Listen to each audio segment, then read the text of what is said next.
A lot of the time, I don't understand. I don't understand why bad things happen to good people.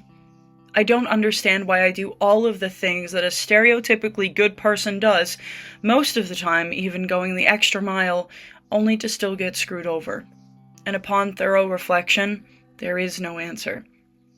I understand that there is truly nothing I could have done differently that would alter the way some things in my life ended up turning out. So no, I don't understand grief. I refuse to, at least for the time being, understand heartbreak. I can't accept that every little thing in every single moment of my life is not entirely my fault. Because if I do accept that truth, I will have to admit to myself that there was nothing I could do. That I couldn't fix it.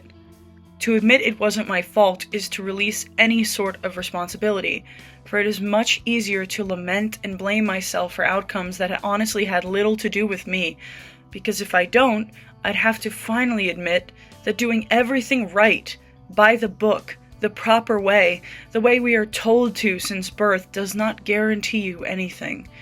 And that leads to bigger, scarier questions we all push down with our strong cup of coffee in the morning. Questions like, what's the point? Why does anything I do matter, if it even does? Why am I here? Is the world going to end? What's the goal for all of this? Am I even important?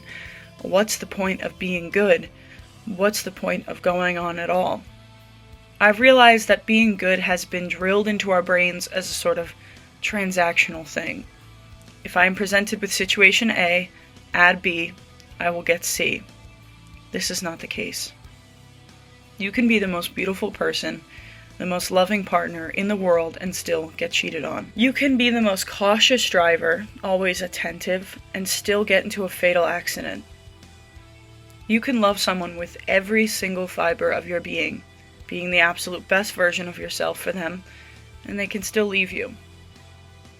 You can give everything you have to fight for your community, for animals, for the earth, and still watch as it all burns to the ground. In theory, this should be freeing. You should feel a sense of relief that you know you did your best and that's all, whether it pays off or not. But no, that is not the feeling that arises in these situations.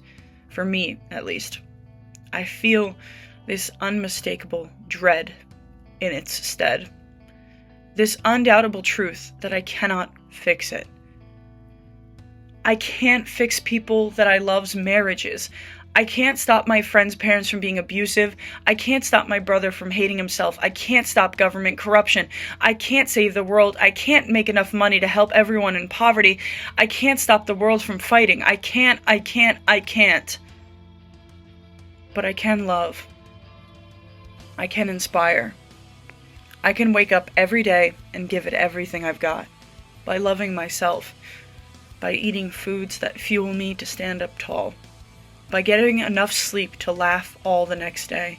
By reading, educating myself on factual truth rather than logical fallacy and bias. I can keep making videos that remind people all over the globe to be more gentle with themselves. I can babysit for free for that single mom. I can donate my extra clothes to independently run charities. I can give the books on my TBR that I'm never actually going to read to my local library. I can put food scraps into the lake instead of the garbage bin for animals to feed on. I can hold my friend and stroke her hair as she sobs in my arms. I can pick my friends up from their homes when they need to get away. I can hold my mother's hand in the silence of her grief. I can wash the dishes. I can fold my clothes. I can tell someone I love them. I can check in on someone. I can look in the mirror and be proud of who I am. I can look in the mirror and acknowledge how far I've come, even if I'm not where I want to be yet. I can create. I can make something, even if I'm not good at it. I can forgive people. I can say I'm sorry. I can release the anger I've been storing in my shoulders for God knows how long. I can take a deep breath. I can admit that it sucks. I can admit that it's hard. I can cry, I can write, I can sing, I can dance, I can be angry, I can go to bed upset. I can try again tomorrow. I can love myself. So, while there are many things I cannot do, there are things that I can. For my power does not lie in my resources or social standing, but in who I am, in my resilience. There is hope within me. If there wasn't, none of this rain would turmoil in my heart. But there is hope here. Sometimes it's a roaring flame that licks up and down every cell of my being with certainty, and sometimes it is a mere flicker. A spark, perhaps, but it is never gone. There is hope within me, within all of us. So no, while I do not understand most things, what I do understand is that despite it all, the smallest light can still make a difference. And I'll be damned if I let the world snuff mine out.